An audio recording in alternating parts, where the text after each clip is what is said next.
Welcome back to What Arty Noobs for General Disturbance. This is the Char Futur 4. It's a tier 9 French medium tank. It's located on the north spawn of Fisherman's Bay, and this one is under the command of Good 81 of the Esco clan. And he's got 2 marks of excellence on the barrel already. Let's go. Well, it's a 105mm autoloader with 4 shots. It acts more like a TD than a medium tank actually, and basically that's because the armour is very, very thin. Obviously French tanks, they were designed to be fast, manoeuvrable, accurate, but not to withstand shells. That's for the better tanks, the ones with job armour and the like on them, who could actually withstand a lot of fire before they would be put out of action. French tanks, they weren't supposed to get hit in the first place. They were supposed to get 1 accurate shot and then pull back. Well, he certainly got a shot into the Shrek. Now it's, as I said, 105mm, 390 alpha, 4 shots in the magazine, and basically the intraclip reload was 4 seconds. That's one of the problems with the Shrek, the Char Futur, is it does have a rather long intricate reload. The reload itself is also quite long, standard reload of 39.16 seconds, and you can see here he's got 32.92. So he has reduced it by, well, not 7 seconds, but about 6 actually. Okay, so somebody got a kill. The Kari got a kill based on the shots that he took initially. BZ58-2 in the centre. Nice to know. Nobody come up to the tree line again.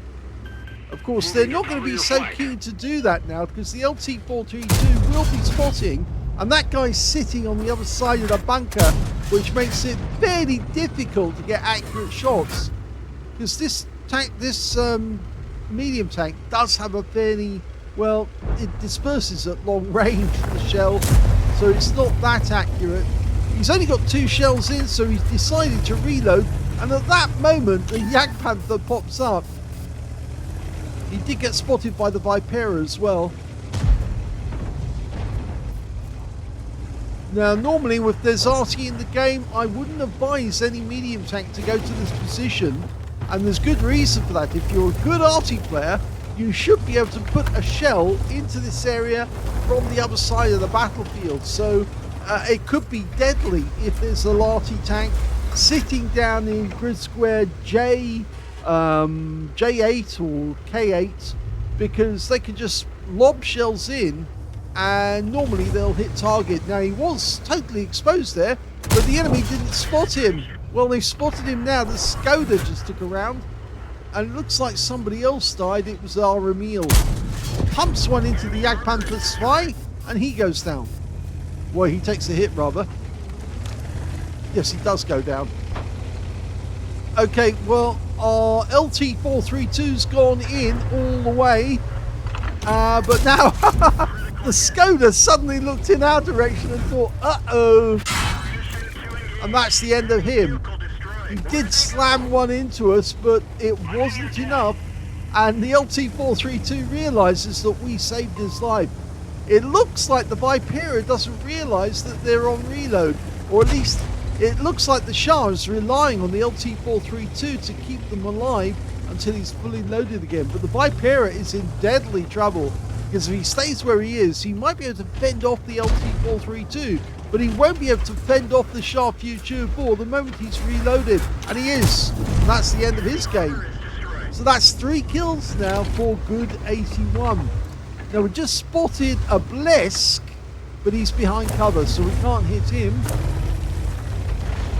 You see, the Arty is paying attention, probably a little too late for my purposes. One of the things you should be doing as an Arty player is trying to stop any movement of your team past that windmill. If they do get past the windmill, they're damn difficult to take away.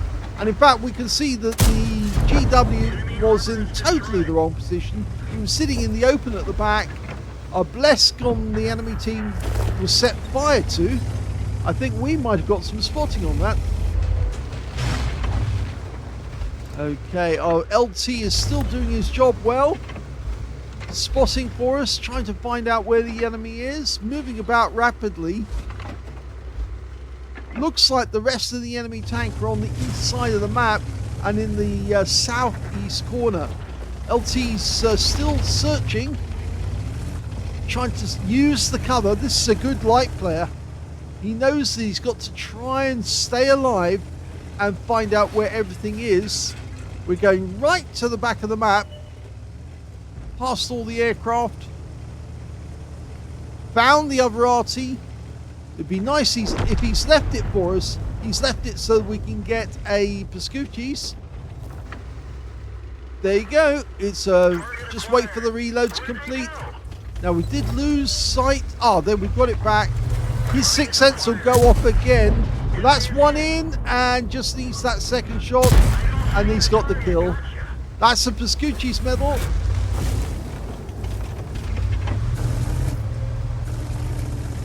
Okay, the Emil's come back, but he is a one-shot. It's unfortunate we lost that LT-432. He was a really good player. He was hunting around, but he was actually using the cover, trying to stay awake and stay alive. Thank you, Mr. Emil. Always the weak hull on the Emil. Now, we've only got one shot left. So do we pop reload? I'd pop reload. You've only got one shell.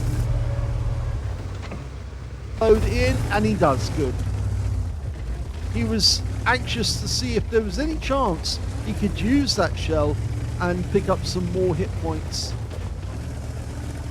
The enemy has managed to expand out of the southeast corner, so they now own half the battlefield. They're 2 ahead of us at this moment. If we did go into the cap, it would just draw a couple of them back.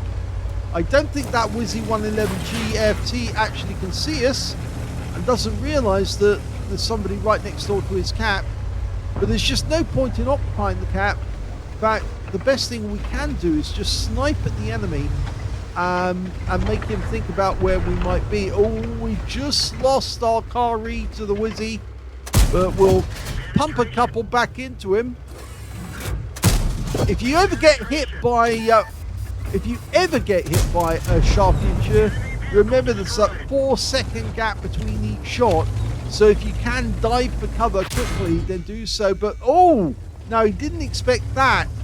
An MX M449 Liberté actually did come back to try and protect the cap area, realizing that there must be somebody down the south who's killing the Arty. And he's found us and put a round into us for 306. We've still got plenty of hit points. As I said, this tank is very fragile in that it has very, very light armor.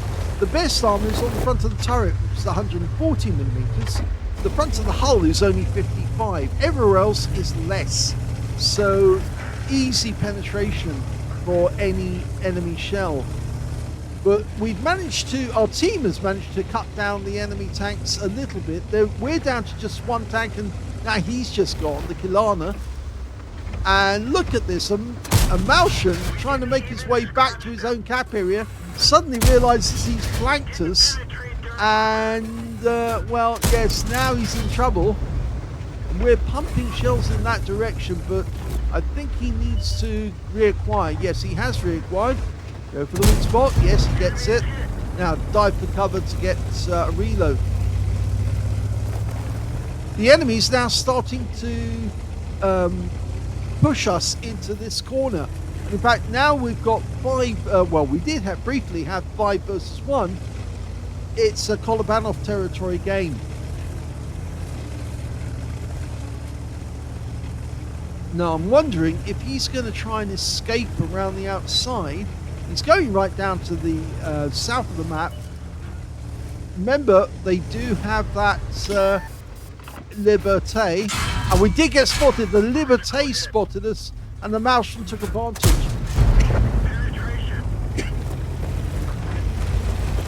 Two shells just came in. One of them destroyed the aircraft. And now we've got a guard after us, but he is a one-shot and he goes down. But now we've got the Liberté and he's a one-shot too. He's probably in reload at this moment and he's out the game.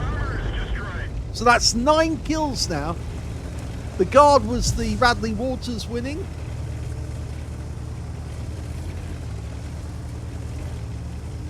We're being chased by a BZ58-2, but he's low on hit points as well. And it looks to me like, yeah, look, good 81's decided to go entirely defensive and hold up in this corner because he can get 2 shots on the enemy and he only needs 1. Okay, now he's up against the Martian only. The Martian must realise he's in this corner because obviously it's the only place he can be, and the BZ58-2 would have indicated. Sorry, I've got a bit of a cough going on at the moment. So now he's just hiding, but he's popped the reload anyway, and he's gone for the heat rounds to make absolutely certain. Only 4 rounds of those, 4 rounds of the APCR as well. He should be able to do the guy with just 1 clip.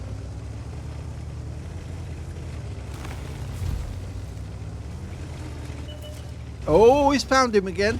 Now, pulling back to get into cover. Can he get shots? Yes, he can. Side on. First one goes into the turret.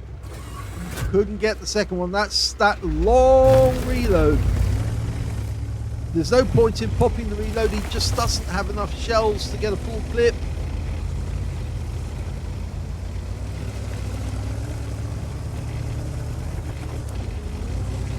Now, logically speaking,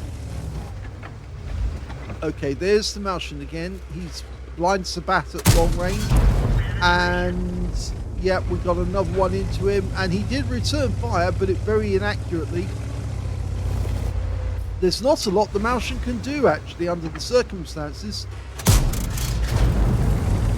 He ought to, in a sense, draw us to him rather than us circling around him at long range like a tank destroyer, blasting holes in him.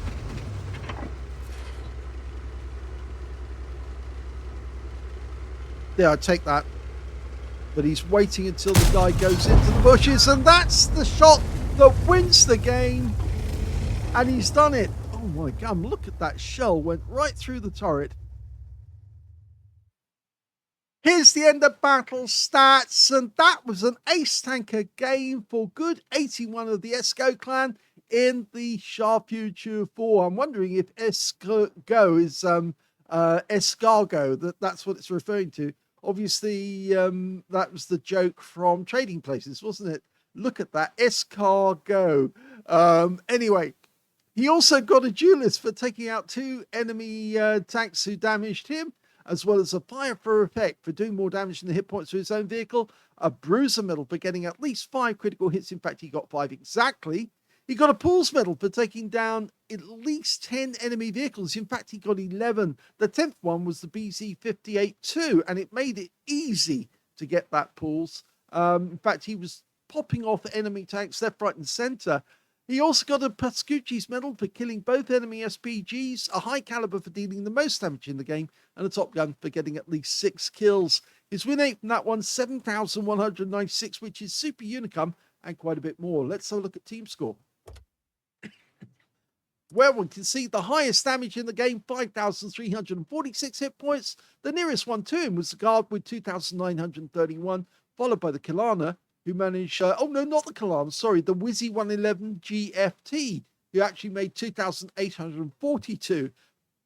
So he comprehensively did more damage than the enemy. When it came to kills, he managed to get 11. That's the highest again. Second highest, the guard with 4. And then there's a whole bunch of tanks with 2 kills. The Kari, the Wizzy 111 GFT, the Martian, the BZ58-2, and the Blesk. And when it came to base XP, he's got that one as well. So he's got the top in all 3 columns. 1,553 went to good 81. 865 went to the Kari on his team. An 834 went to that really good LT432 who was doing his job right up until the point he got wiped out accidentally by somebody who spotted him. 834 to him. He fired 31 rounds in the game. This actual tank destroyer, medium tank, actually carries 32 rounds. So I think they must have changed the ammo capacity. According to the book, it says 32. I'm pretty sure that he did have spare rounds in the APCR rack. So they must have changed the number of shells on the Char. So he got 26 direct hits, 20 penetrations. So some of the shells just didn't pen, but he did get 5,346 hit points of damage, of which 2,655 were at more than 300 meters. 5 hot shots received, all penetrated, I'm afraid. Yeah, I did say the armor is very, very thin indeed, which is why, technically speaking, you should not treat it as a medium, treat it as a tank destroyer and try to shoot from long range, exactly as he did at the end of the game. 12 enemy vehicles were damaged, 11 were killed. He got 331 hit points of damage assistance. On a free player count, he actually made a loss of 51,803 credits from this game. And that's mostly down to the ammunition because it is expensive. 91,360 is what he spent in the end. And he also took away 3,934 experience points out of it as well. So a good game in the Char Futur 4 shows that it can actually be played to be a winning tank, but you have to play it like a TD. You really can't play it like a medium tank. If you do, you'll more than likely get absolutely hammered. It really isn't like the other French medium tanks, although some of those do have characteristics of a tank that is very, very fragile. You probably saw, if you did see it, the Batchat 25-ton replay just recently. And that's a 5-shot autoload, but it has a much quicker intra-clip reload. So obviously it is capable of firing as a flanking medium, whereas this thing really isn't. It does have a high top speed, 60 kilometers an hour, but if you do try to flank the enemy and get around them and get spotted, you'll more likely get slotted. So because it's so thin on the armor, very vulnerable. Hope you enjoyed that replay. If you did, please give this video a like, do subscribe to our channel, leave a little comment down below because it feeds the algorithm, and thank you for watching.